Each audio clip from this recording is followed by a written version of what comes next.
Welcome to the latest episode of the Haus of Wrestling Podcast, everybody. It is me, Nick Hausman, joined here as always by my good friend Innes McVey. Innes, welcome back to the house. Thank you for welcoming me back, Nick. It's very nice. You've got it nice and cozy here. You've got it nice and warm and welcome for me. I should say welcome to the ClubHaus. Yeah, dude, we got a nice fireplace here. There's always a delicious spread of snacks. What's in the spread? What's your choice that's in the spread? So we have a snack table in my home because we are of an age now where I do that sort of thing. Our snack table is in the entryway. It has jars of nuts. It has homemade beef jerky that I make. Ooh, fancy. And just this morning, we added to the snack tray some dehydrated pineapple that we did overnight. So interesting. A full array. Yeah. You've got a full variety for every taste. It's a caveman diet. You go over there. leg of dinosaur just waiting for you as you come into the house. So this is not a show about charcuterie or food displays. Sadly, how's the charcuterie on the way, buddy? We got. We're starting with laughs here, and I'm glad because we need to. This is the high point. We're give it the nice couple of happy minutes before the joys of the news. So anyway, yes, we have we have a big show today. I was supposed to queue up this New Day interview I'm going to play at the end of the show, but hey, I already know how to do it, so we'll real quickly queue it up at the end. We'll do it live. 3-4 minutes at the end of the show. We're going to hear me and the New Day. Excellent. On today's show, we're also going to talk about, hopefully, if we have time, Kazuchika Okada's free agency, plans for Rhea Ripley, and of course, Drew McIntyre's WWE contract status. If you are watching us live right now in video form, you are a ClubHaus member. Thank you so much. Tier start at $5. You can join the comment section. You can let us know what you think about these new topic as the show go along. You can be a part of the show. For everybody else, hi in podcast land. So we're going to start here with the Vince McMahon scandal. Wow, shocker. Oh, here we go. So let's start with the Wall Street Journal report here. Yes. So there was a new Wall Street Journal report that came out this morning saying New York federal prosecutors are investigating the claims made about McMahon and not just those made by Grant in her recent suit. So for those that remember, Vince was issued this grand jury subpoena a couple months back. We found out that he's under investigation by the SEC and the DOJ, and we haven't really until now known exactly what they're looking into, right? Yeah, I think we knew obviously the grand jury subpoena was served to him, but then in this report, new details came out about what exactly, what documentation specifically they were asking for. I think specifically it was like documents related to rape, sex trafficking, sexual assault, commercial sex transaction, harassment, and discrimination from both current and former WWE employees. So there's a lot there, and it's good that they're taking it seriously. It's very clear that they're going very in depth with this, which is good to see. Well, it's good that the DOJ is taking this seriously because, again, in this, we went to an Observer report here. People I know within the company, and it sounds like people that Dave Meltzer and the Wrestling Observer have heard from the company, traumatized, saddened by the news coming out about Vince, and really kind of left unhappy about the way that Hunter handled the situation at the press conference at the Royal Rumble afterwards. So we'll dive back into that in just a moment here. But to kind of wrap on this Wall Street Journal, they're saying that the report goes on to note that Grant was one of several women named in the subpoena. It also requested any communications made between McMahon and his alleged victims, including Grant. So a lot of this stuff right now is about, we're in a civil suit right now with Janelle Grant and Vince McMahon and John Laurinaitis. For those that didn't see the Newsmax interview with Janelle Grant's attorney, Ann Callis. By the way, Newsmax, giving that interview to Newsmax. Anyway, she, very weird for me, just outlet-wise. But she said that, they've been overwhelmed with people reaching out to them, wanting to get involved in this case, having their own stories. And, of course, as they go into discovery and find things, like whatever these people were actually communicating, that information can then be turned over to a criminal case that's being looked into McMahon. For those following what's going on with Donald Trump right now, there's a fair amount of that going on between the civil and criminal trials that he's going on with at the moment. So, it feels very much like this is the start of, what we've seen so far is kind of the calm before the storm, if so to speak. I feel like we are very much on the precipice of seeing a lot more And for all the reasons, good and bad, obviously. So there were some of the other people involved that they've talking to. Rita Chatterton, obviously the former referee who accused Vince of rape in 92. There's also a WWE contractor who claims McMahon sexually harassed her and sent unsolicited nude photos. Former WWE wrestler who McMahon allegedly coerced into giving him oral sex. A spa manager who claims McMahon assaulted her at a California resort in 2011. And a former WWE employee who claims John Laurinaitis demoted her after she ended an affair with him. Now, Vice got a comment from John Laurinaitis' lawyer saying Mr. Laurinaitis denies the allegations in the misguided complaint and will be vigorously defending these charges in court, not the media. Like the plaintiff, Mr. Laurinaitis is a victim in this case, not a predator. The truth will come out. And there's another line about how if you look at the suit, you can see how many times McMahon dictated the behavior of John Laurinaitis and Janelle Grant. Very weird. Yeah, weird choice of words, because essentially, if you read into it enough, essentially means he is backing up what Janelle is saying and backing up the accusations, which is, I mean, I feel like we expected that. I'm not really super surprised, but it's very interesting that they've taken this stance with it. Yes. It is very surprising that John Laurinaitis did this, but this is what happens in these situations, right? You have people that are in a den of thieves and they are now pulling their knives out for each other, right? This is obviously John Laurinaitis 100% throwing Vince McMahon under the bus or attempting to do whatever he can to have Vince take the brunt of this. The only other time I can ever think of like somebody making the kind of claim Laurinaitis would be making is I watched a lot of cult documentaries, very popular here in the United States. I don't know if you know. Yeah. They're out of control here, Innes. But they are. Like in cults, there's people that say, I was so deep in this rabbit hole, I'd lost sight of myself. I wasn't acting the way I normally would. I was making these decisions I never would have made. That's the only other time I can think of where somebody would make the kind of claim or statement that John Laurinaitis seems to be making here. You could definitely draw some parallels to like that sort of cult-like mentality with, like, I guess, how Vince sort of controlled the culture within WWE for so long, and to a degree still now. Well, and I was talking to somebody the other day, and I was thinking about, you hear all these stories over the years of Vince just reaming people, right? Just like yelling at them, right? And it's not obviously the stuff that Janelle Grant went through, but it's still a kind of like verbal abuse. It's a kind of bullying. Totally. And once I started thinking about the ways that Vince McMahon is just constantly trying to break people around him, he's just trying to get them to stop thinking for themselves and do whatever he wants them to do. When you think about all of the crazy, stupid, like offensive stuff that people just did because they didn't want to get yelled at by Vince or lose their job. And it's a long, horrifying, weird list when you start to think about it like that, Yeah, it's there's been signs of this, even not from like the degree of obviously what's been alleged, but like that sort of controlling sort of environment that Vince has always pushed. I think Michael Cole has, like, obviously now that he's off that sort of, like, he has Vince constantly in his ear, there's definitely a big difference you can see in him. And I think, it's not just him, there's so many people within that company that's faced that. Yeah. So we have a quote here then from the Wrestling Observer.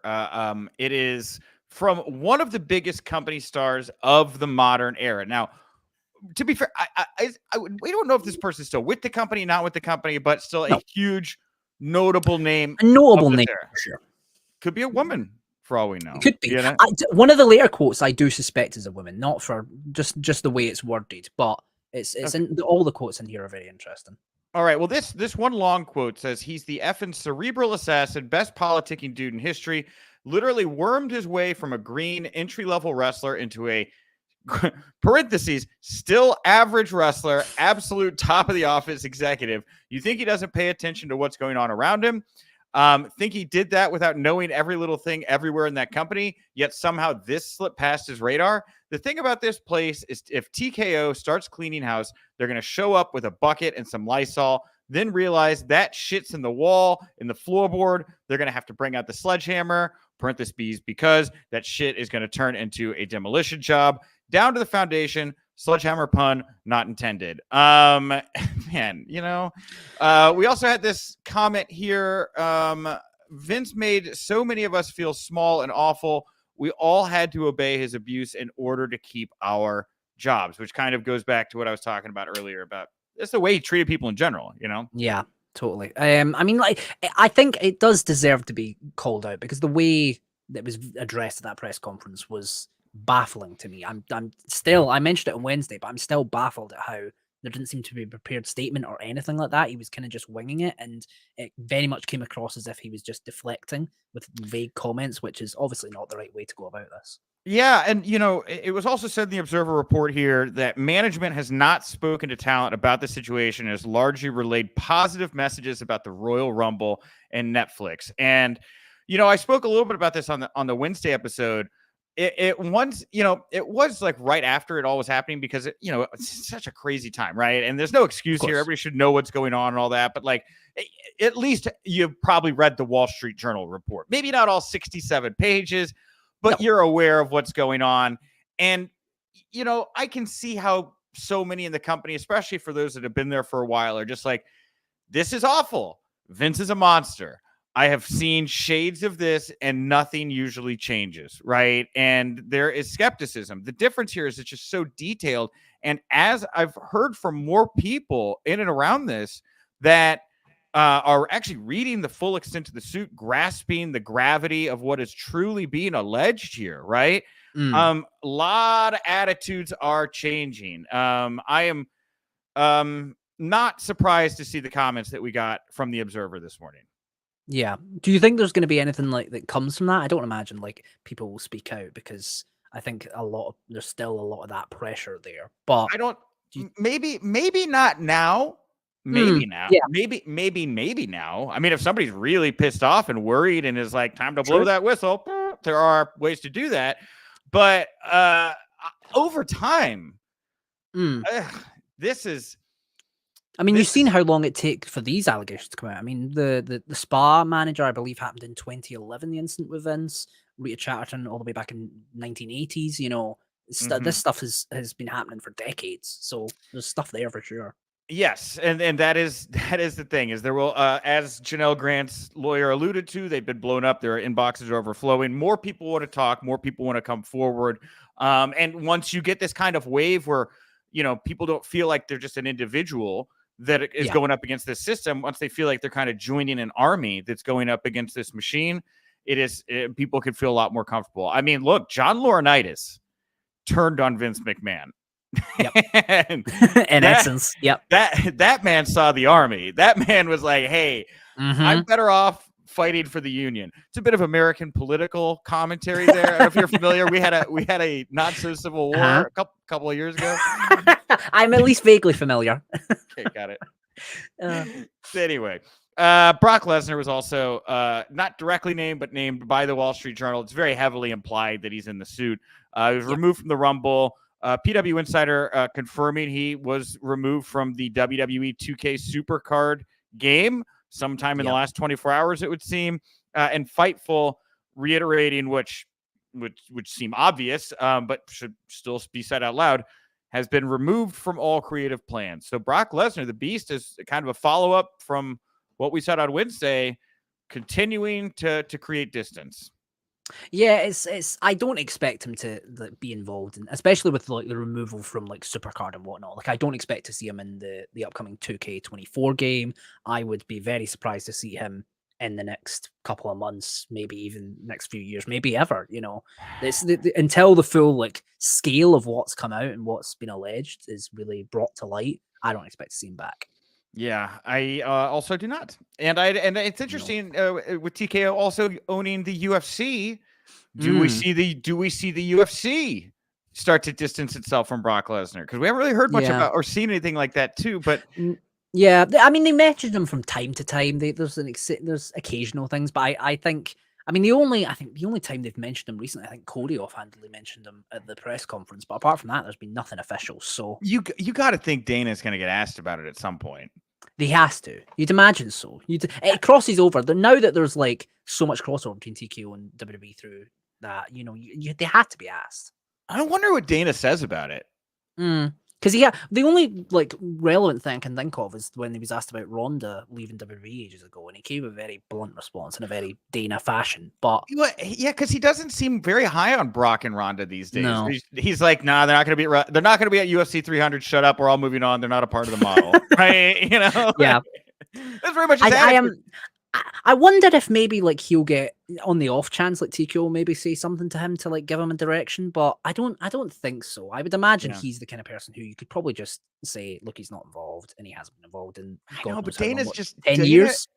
He's just one of those guys that like sometimes he just says something stupid. You're like, why? Like, This is true. I don't. This is like, true. I'm just interested to see how he reacts to the story here, and if it horribly upsets me or not. Well, we did have a call. We had another call yesterday with Shawn Michaels, the NXT Vengeance Day call, and it was 50-50 Vince, 50% Vince stuff, 50% other things. And I was largely very proud of how the press handled the questions. I was very largely impressed with how Shawn did his best to respond. He made an allusion, or not illusion. He said that in 2022, the WWE updated their conduct policy, but couldn't give details.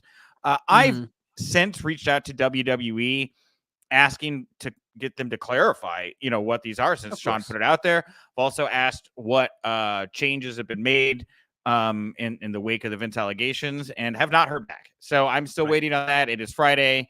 We'll see if we get something today. But the other thing of note was, there were these allegations Brutus Beefcake made several years back about Shawn and Marty and their behavior. And there have been other kind of rumblings. Medusa described similar behavior, and not specifically by Shawn, but others that matched what Brutus was describing. And of course, I believe Brutus, like a couple years later in a forum or something, just like said, oh, well, it's just an urban legend or whatever. But in the wake of what happened with Vince, I had many, many people wanting me to ask Shawn to address this. And considering that there are even questions lingering that an executive, moreover, an executive with influence over the most vulnerable people in the WWE system, not just wrestlers wanting to get main roster, but like production people. And for a time, I'm not really sure what it's like now, there were Full Sail University students working at NXT. Yeah. Especially with, like, remember the stuff about Bill DeMott, like, years and years ago? There was a lot of stories, and I think there's still people who are on the main roster now who have stories about Bill DeMott that have come out since. So it's not, it's not unfamiliar territory for NXT. What a tangled web they've they've weaved, so to speak. So anyway, Shawn, I asked Shawn about the allegations. He flatly denied ever having non-consensual sex. He then made some comments about how he's the kind of guy that never had a problem having sex. And he talked about how he had been to a therapist and had learned that he is the kind of person that's just insecure and struggling for approval, whereas people that behave as it was described by Vince are people that have an obsession with power and hate women, right? Or, okay, so and I thought it was a well thought out answer. Of everyone who's responded, I actually thought this is one of the strongest responses that shows like an understanding. I don't. Yes. I do want to, if I had to make minor corrections. It's not just a hatred for women. It can just be a hatred for people, right? The people that kind of do this, right? So it's not just like, and for him, I know it's with people were saying with women, but obviously, right? It's not just a woman issue that we're talking about here. Of course. I don't know that he needed to make the comment about how he's the kind of guy that never needed help or like whatever I feel like that was kind of him trying to put it to bed, so to speak, and kind of lay it all out, so that I feel like this is something that's followed him for years and years and years. And I feel like if there was any platform to end it, it was here. Yeah, it's just all things equally. I had a long talk with somebody because I had put up a tweet about Shawn's comments, and I had a long talk with somebody that wasn't like overly critical of Shawn, but I walked away with a little just kind of different understanding of how people could maybe not give, let's say, 5 stars to Shawn's response, maybe 3.5. But so I took it down. I don't want to get, it's probably not my place to comment on this story, but I thought Shawn did, of the people that have spoken so far on this issue, I think Shawn did a very good job. And I think I haven't seen anybody who walked away that was on that call or heard the call or saw Shawn's response that hasn't felt, I think, a little bit more comfortable about at least the NXT picture. And for what it's worth, I've heard from others since the call, just reiterating to me that when this was all going on with Vince, look how hard Hunter and Sean tried to keep Vince away from NXT. Yeah. Look at how hard those guys tried to keep Vince away from NXT. Yep. Now, how much did they know? Maybe they just knew that he was a creepy old man and they said, we just don't, or they just thought this guy's lost his mind and it just doesn't have his creative fastball anymore. Whatever it may be, Hunter and Sean obviously made a concerted effort to keep Vince away from that. And I think is worthy of reiterating. Of course. Yeah. I think I think there's multiple angles you can look at that, obviously, in that regard. I think as well from a creative angle, obviously that was big at the time of NXT 2.0 coming around, but it's food for thought, certainly. Yeah. We will continue to see how this. We got 2 more shows next week, and we got 2 more shows forever. We do. You've got all the time in the world, and hopefully less to talk about this Vince McMahon stuff. All right, we got a little bit of time here left. I'll try to pepper in a couple other stories. Wrestling Observer saying Drew McIntyre's WWE contract expires in April after Mania, hasn't signed a new deal yet. We were talking a little bit offline about this in the Slack. How cool are we? I'd be shocked if Drew left. Yeah, I'm the same. I don't, because like the only other option would maybe for him to like do stuff in the UK again. But I mean, the indies around here have they're nowhere near as prevalent as they were when he left. You know, the Insane Championship Wrestling kind of runs its own tiny little promotion. You know, in AEW, I don't think he would really fit, or if he would, don't think he would get the presence that he does in WWE. So I would see him staying.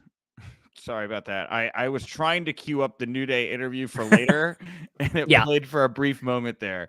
My bad. And just to kind of piggyback, I saw Drew when he was on the Indies, and you're right. It's a good time for the Indies right now, but this is a time where this guy, he's in his prime. I'd say 5 to 10 years of really top drawing power, maybe a little bit longer if he can stay healthy and all of that. AEW, I feel like he'd be lost in the shuffle. WWE, he's the most, I mean, I don't know about the most, but one of the most interesting guys on WWE TV. In the last month, for sure. Why Absolutely. I mean, you're not, and especially they set up that thing with Punk. So, I mean, they've set that up. That's got to be a weird sign for, it's odd that they've set that up considering. And it's such you saw the contract negotiation playing out in real time. They're like, hey, buddy, if you want to resign, we're publicly saying that with this, one of the biggest stars we have in the company gets healed, you got him first. Maybe we'll even let you beat him. I don't think he cares. He lost the Rumble. We can make him do whatever. He's on the ropes. We get Punk to do whatever right now, And you look at how much they've pushed him over the last couple of months. I mean, he was against Seth at Crown Jewel, the main event at the Survivor Series, main event at Rumble. They clearly they love him and they want to push him. So I don't see him leaving. Couple things from the Rumble real quick. Surprise entrance. Andrade's back. He's with Raw. Naomi has returned. No brand announcement, I don't believe yet. But we also saw Tiffany Stratton, Roxanne Perez, Braun Breaker, all from NXT. The Observer saying that Breaker replaced Lesnar. We've talked about that. But he was teased as going to SmackDown by Nick Aldis. But Sean made comments about how they're not done with Braun and NXT. I've talked to people that were like, because he cut that promo where he's like, the main roster is my home now. I talked to somebody that were like, hell of a promo. Not sure. Yeah, I think you could maybe do like a dual brand thing, like they've done with a couple of people in the past. But I think he still has stuff to do in NXT. I mean, how long can you wait? I mean, the only reason I would think they keep Braun there even longer at this point is the CW deal is in October. They need names that are synonymous with NXT.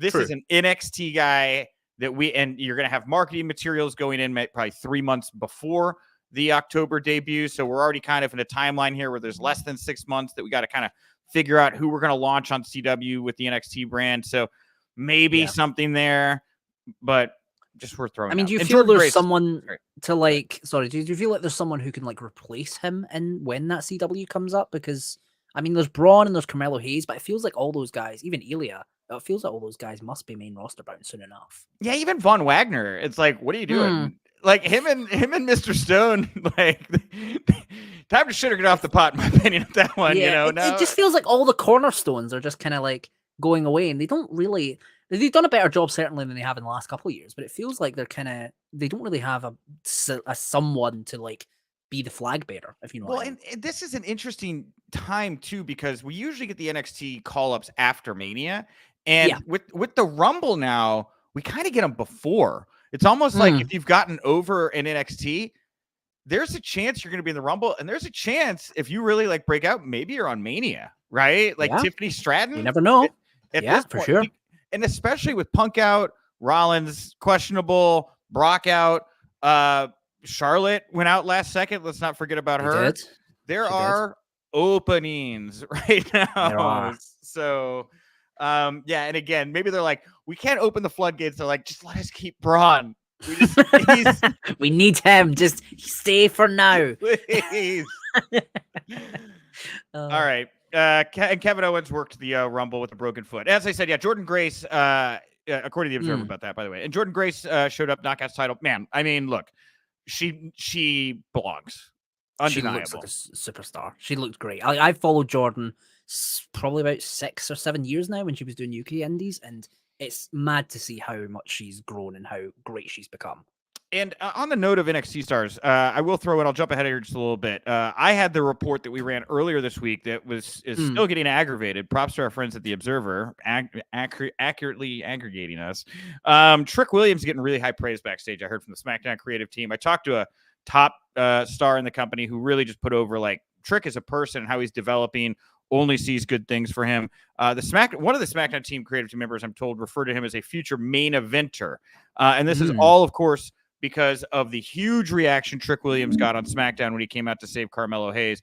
Everybody yelling, whoop that Trick. Maybe he's the guy. Maybe, Carmelo gravitates up. Trick Williams is somebody you could build around on CW. I feel like it's even more impressive considering Carmelo, I think, is such this perfect package. And yet Trick has managed to, at times, overshadow him with his charisma. It's Sean Diesel, right? Yeah. It's worked. Because everybody was like, comparison. I love Sean, but like, man, Big Daddy cool. Like, Sean's flashy and flamboyant, but like, that dude, I'll sit down and watch him pound a bottle of red wine in 30 minutes. I will do that. And I have done that. Yeah, but Trick could be a really good option, actually, because, he's had those matches with Ilya. He has the match with Ilya on Sunday. So, it could happen, certainly. Props to Kevin Nash.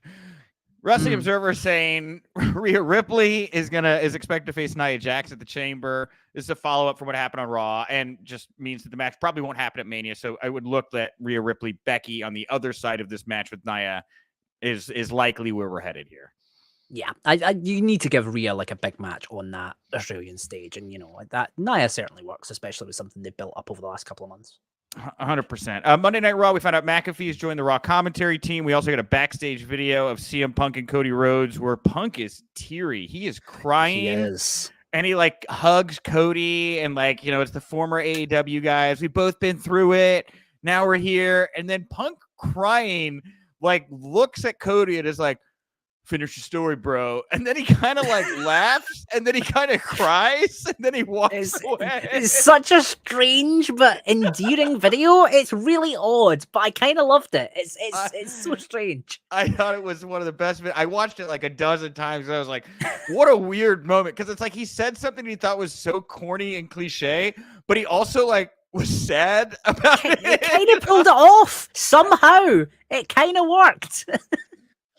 Regard to the Rumble collision head-to-head we got this past Saturday night, and AEW pulled out all the stops. This trios elimination cage match that is getting crazy reviews online was unfortunately not enough, as AEW collision head-to-head with the Royal Rumble was the lowest audience ever. Not the lowest P18 to 49, I believe was the second lowest non-preempted episode ever of the show, but 300,000 viewers. This includes preempted episodes.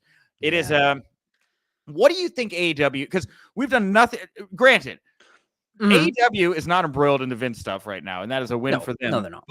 But what does this company need to do right now, do you think, to grab people? I think it needs a pull. It needs someone like before. Obviously, you had Punk there, who was the draw. You know, you can watch this show and you know you will see Punk. You will see a different show than Dynamite. They don't really have that right now. Collision kind of just feels like Dynamite extra that you kind of don't need to watch because they see it. You see everything on Dynamite, so it needs a pull. It needs something to feel different. It's the same issue kind of Rampage has, I think. Yeah, and there's an identity. MJF filled such a void that Punk left, right? Like you could still be like, you know what, I'm getting MJF, right? Whatever this devil storyline is, and people hated that devil storyline. Man, on the other side of that devil storyline, where are we going? You know, the Samoa Joe title reign is weird to me because he cut this great promo about how you got to be a contender. You got to bring your resume to the championship committee. And then like 4 days later, Tony Khan's like, nope, rankings. And like, it feels very shuffled about, you know, it feels very put together at the last second. Yes. And look, having Joe on top as a monster baby face champion has traditionally worked very, very well, but I don't know. We've seen it. Yeah. It's a long-term issue that's affected AEW, I think, for many years before this, but it's kind of coming to a head now. All right, last story here before we get to the New Day, and we'll wrap up. Pro Wrestling Tees has pulled all Kazuchika Okada merchandise as he is officially a free agent. He's got 3 shows he's going to do here, wrapping, I believe, on February 24th for New Japan. They're just appearances. They're not matches, but that makes on the first one, he will be wrestling. He will. He will be. I believe, yes, he will be facing Hiroshi Tanahashi on the 12th, I believe. That's New Beginning in Osaka. And the first one, he is definitely wrestling. I don't know about the other 2, but the first one, he is. Well, all right. That's on New Japan's website. So he is facing Tanahashi, but the other 2, I don't know. My fuck up. That was my bad. I'm really glad that you said that. I'm here to keep you on top. I'm really. This is why Innes. God, Innes. It is. You know, people. It has been just a constant fog in my life for about a month, and Innes has been this bright lighthouse that is just. I try. Okay, before we get to New Day, what do you think happens with Okada? Everybody seems to think a foregone conclusion to AEW. I don't believe it. I think that this guy wants to be in WWE. I think this guy. I mean, I know he's close to the Bucks and everything, but look, I've talked to people at WWE that don't seem to be like passionate about bringing Okada to the company. Don't care. I just think he wants to be there. I just think there's a vibe in the air that makes me think Okada wants to be in WWE. My heart wants it to be WWE because I think he would be better in WWE, and I think it'd be a much more interesting run. And I think, especially with how they put Shinsuke at first, and then that kind of petered off, I don't think they'll really do that with Okada. But with AEW, I mean, he'll get the presence, and obviously he has the relationships there. But I think it's kind of, you know, we've seen him with AEW, we've seen him with a lot of those guys, even in New Japan. I kind of want something fresh for him, especially if he's going to take this dive into the US. I think going the full scale with it and going to WWE would be the more interesting choice. All right, everybody, we're going to wrap here with the New Day in just a second. Before we play the New Day interview, I want to let everybody know, if you're listening to podcast form, you want to watch this video in video form, we're making it available for free. This is the first of the Royal Rumble weekend interviews we're going to put up on the YouTube channel. As of today, we'll have Natty, Neidhart, Natalia, and Nia Jax interviews available for all members on the Patreon. So you can go over there. If you sign up $5 per month or above, you're going to get both those interviews. We're going to add more interviews next week. And we are officially, you know, I didn't say anything. And you don't know. You don't know. But it's my birthday. It's my birthday today. Oh, really? Happy birthday. I know. I feel weird because you didn't say happy birthday earlier. Now you feel obligated to now you've baited me into it. You feel obligated to say happy birthday, Nick. There you go. As here's why I said it. As a reverse birthday gift, as my gift to you and everyone who signs up to be a ClubHaus member today and going forward, we're rejiggering the Discord, and now all members are going to have access to the ClubHaus Discord. It'll be a space for everybody to get together, share their thoughts. We're going to create community, people. We're going to create community. And this Monday night after Raw, I'm going to do my latest Raw review. It will be streamed in a way that everyone will be able to access it. If you can at least view the show, it will be an improvement from last week. So, all right. And last thing before, because we're going to wrap on New Day. I'm gonna do all my club housekeeping now. I think it's better. Excellent. And so so you don't even have to stay to the end of the show. If you want to leave in us, you can leave. No, I will be here. I'm committing. I am committing. Okay, I will be here. Before we get to New Day, we want to thank Matthew England. He is a gold tier member of the Clubhouse. Matthew, I've reached out to Matthew. I've told him if he wants to promote a charity, if he wants to do whatever, he's going to think on it and he's going to get back to us. But Matthew, excellent. For today, you're enough. You're Ken-enough. You are the Ken to our Barbie. And there we go. Goddamn, you're great, Matthew England. All right. I'm at Nick_Hausman over on Twitter. He's at Innes_McVey. And here it is, ladies and gentlemen, my interview with the New Day. I know. Hey, whoa. Calling me a troublemaker here. I'll stand it up. Yeah, you're a lot of spinning. It's a pro wrestling event. I got to spin around, right? Yes. You called me a troublemaker. Well, that's what people on the internet say. Oh. I don't know if that's the case or not. Oh, no. That's what Big E said. He read it on the internet. Well, then I'm going to have to agree. This is my brethren. You're a troublemaker. It must be true. Well, hey, there's an element of truth to everything. Well, very excited to see you guys together. The three of you have been doing more appearances. You guys were on the Kelly Clarkson show recently. Are you guys? Everyone keeps saying Kelly Clarkson show. How? Drew Barrymore. Sorry. He's not the first. Many people have. You think they all look the same? They're not the same. No, they're not. Very different. All talk show hosts do not look the same. Right. It's like the Shazam Kazam thing. I can see that. Well, that movie is real. Is it? Yes. Shazam and Kazam are With Sinbad as the genie. It's Can you produce it? Kazam is no, I didn't. I can't produce it. It's already been produced. Can you? Is there a DVD copy you can send to me? The absence of evidence is not the evidence of absence, sir. Oh, wow. Where can I watch this? Where does the proof it exists? Shazam or Kazam? Kazam, we don't use it anymore. We went through LimeWire, Kazam, Napster, and now we just have Spotify. Okay, well, this is going really well. Kofi, I know that you are good friends with CM Punk, or I guess at some point in the past. I was just wondering what your reaction was to him coming back to WWE. I think it's awesome. I think it's fantastic. I've been saying it all morning on the media junket that I did from 9 to 12 this morning after being on a red eye, cross country, you know. I've been saying, like, every time I see him, like, come around the corner, I just start cheesing, you know, because nobody ever thought he would be back. I mean, like, just the level of animosity between he and the company was suggested he would never return here. And lo and behold, here he is. I think we're in a very special time with WWE right now where anything is possible, and they're giving the people what they want. LA Knight, they wanted him on top. They got LA Knight in the main event. They wanted CM Punk. They got CM Punk over here. You know what I'm saying? Like, so it's really exciting, especially being that it's Rumble season right now. And last year, the bar being set by Mickie James coming here from TNA. What? Forbidden Doors? Cross promotions? It's crazy to even say that, you know? So it's an interesting time. I'm really excited to see, like, what's going to happen tomorrow. Tomorrow is the Rumble. I thought it was in 2 days. I'm all messed up. But tomorrow is the Rumble, and I'm excited to see what we have to offer. Yeah, I'd like to chime in as well. So Punk actually asked to work with me in 2013, a time in my career when I was floundering, when I was really close to being either sent back down to developmental or fired. And a lot of times, especially in that day and time, a lot of guys on top weren't necessarily looking out for younger guys like me. So that meant a lot to me. So it's been a pleasure to see him back. As far as I'm concerned, he's been really great for my career. He's meant a lot to me, and checked in when I broke my neck as well. So I have a ton of respect for Punk, and I salute him, and hope he has an incredible run here in WWE. Salute to you. Real quick, Biggie, you've obviously probably seen everybody hoping you're going to be in the Rumble tomorrow, right? Do you want to comment on those that maybe think you could be a surprise entrant? Well, it means a lot to me. Now it's been almost 2 years that I've been out since I broke my neck. So just the fact that people care, that they still even take the time to reach out or offer condolences or kind words or the excitement that, you know, hoping I'll be in the Rumble means a lot to me. So it's nice to be remembered. I wish I had more declarative answers on what the future holds. I do not, but it means a lot to me that people still are talking about me. So I appreciate that. Thank you. Wonderful. Well, I see all my friends want to have questions too. I'm sorry we didn't get a one-on-one question, but I love the Kazam. Yeah, it's fine. So Shazam Kazam I thought was really it's great content. It's super strong. Great content. Yeah. Yeah, no problem. Really an honor. I wanted to talk to all three of y'all at once for a long time. It was really, really great. Thank you, guys.